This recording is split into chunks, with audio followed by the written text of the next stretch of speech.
Itinuloy ng grupong Manibela at Piston ang kilos protesta kontra PUV consolidation ngayong araw. Nagdulot naman ito ng traffic dahil magdamag itinarada ang mga jeep sa bahagi ng Welcome Rotonda. Live mula sa Quezon City, nasa frontline ng balitang yan si Dave Abuel. Dave, kamusta ngayon ang sitwasyon dyan? Jess Maui, matapos ang 12 oras, nagdesisyon nang umalis ang grupong Manibela at Piston dito sa Welcome Rotonda sa kanilang naging programa laban sa franchise consolidation sa ilalim ng PUV Modernization Program.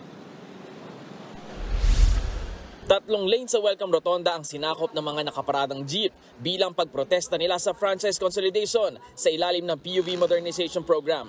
Dahil hindi sila nakarating ng Menjola, dito na sila nagsagawa ng programa at nagpalipas ng gabi. 1 lane lang tuloy ang nadadaanan ng mga motorista sa Quezon Avenue bago mag-Welcome Rotonda. Sa tansya ng Manibela, hindi bababa sa 200 jeep ang nakaparada sa bahagi ng Quezon Avenue papuntang Welcome Rotonda. Nauna naman ng sinabi ng Manibela at Piston na naging matagumpay ang kanilang tigil pasada.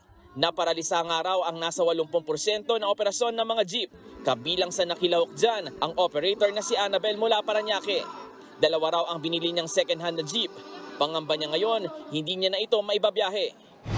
Hanggat maaari sana, wag na mag-extension. Hindi na mag-extension, kundi itigil. Kung gusto nila ng consolidation, ituloy na nila consolidation sa mga nagpakulso. Pero kaming individual operator, wag naman na kaming ipakulso. Ayon naman si LTFRB, hindi naramdaman ng mga commuter ang transport strike. Nakatulong din ang libreng sakay na alok ng mga lokal na pamahalaan at maging ng PNP. Maui, matapos ng isa-isang makaalis ang mga pampasadang jeep ng dalawang grupo, tuloy-tuloy na ang daloy ng trapiko sa Quezon Avenue papuntang Welcome Rotonda. Binuksan na rin sa mga motorista ang bahagi ng Espanya bago mag-Blumentritt. Maui.